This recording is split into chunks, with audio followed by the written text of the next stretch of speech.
1 Corinthiens chapitre 1er et 2. Ce n'est pas pour baptiser que Christ m'a envoyé, c'est pour annoncer l'Évangile, et cela sans la sagesse du langage, afin que la croix de Christ ne soit pas rendue vaine. Car la prédication de la croix est une folie pour ceux qui périssent, mais pour nous qui sommes sauvés, elle est une puissance de Dieu. Aussi est-il écrit, « Je détruirai la sagesse des sages, et j'anéantirai l'intelligence des intelligents. » Où est le sage? Où est le scribe? Où est le disputeur de ce siècle? Dieu n'a-t-il pas convaincu de folie la sagesse du monde? Car puisque le monde, avec sa sagesse, n'a point connu Dieu, dans la sagesse de Dieu, il a plu à Dieu de sauver les croyants par la folie de la prédication. Les Juifs demandent des miracles et les Grecs cherchent la sagesse. Nous prêchons Christ crucifié, scandale pour les Juifs et folie pour les païens. Mais puissance de Dieu et sagesse de Dieu pour ceux qui sont appelés tant Juifs que Grecs.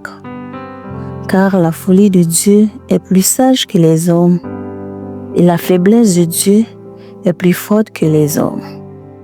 Considérez, frères, que parmi vous qui avez été appelés, il n'y a ni beaucoup de sages selon la chair, ni beaucoup de puissants, ni beaucoup de nobles.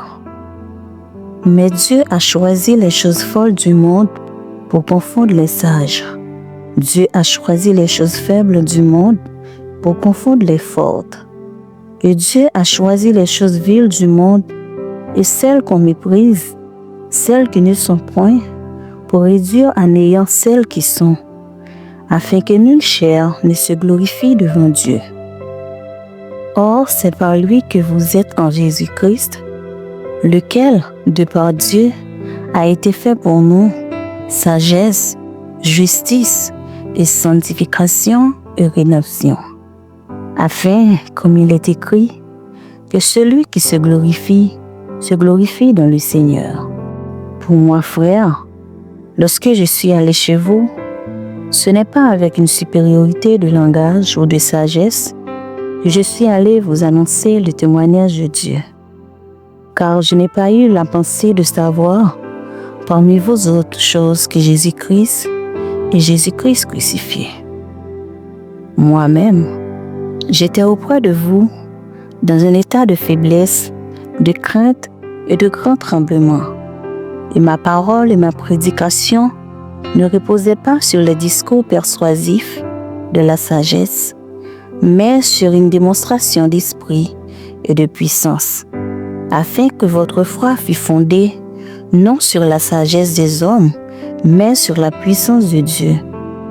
Cependant, c'est une sagesse que nous prêchons parmi les parfaits, sagesse qui n'est pas de ce siècle, ni des chefs de ce siècle, qui vont être anéantis.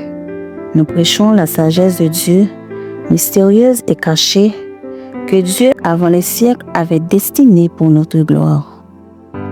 Sagesse qu'aucun des chefs de ce siècle n'a connue, car s'ils l'eussent connue, ils n'auraient pas crucifié le Seigneur de gloire. Mais, comme il est écrit, ce sont des choses que l'œil n'a point vues, que l'oreille n'a point entendues, et qui ne sont point montées au cœur de l'homme, des choses que Dieu a préparées pour ceux qui l'aiment. Dieu nous les a révélées par l'Esprit, car l'Esprit sont tout, même les profondeurs de Dieu. Lequel des hommes, en effet, connaît les choses de l'homme, si ce n'est l'Esprit de l'homme qui est en lui. De même, personne ne connaît les choses de Dieu, si ce n'est l'Esprit de Dieu.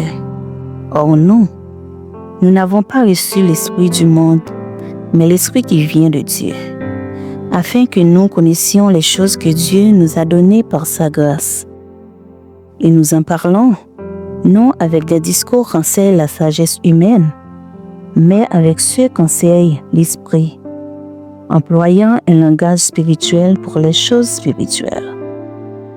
Mais l'homme animal ne reçoit pas les choses de l'Esprit de Dieu, car elles sont une folie pour lui, et il ne peut les connaître, parce que c'est spirituellement qu'on en juge.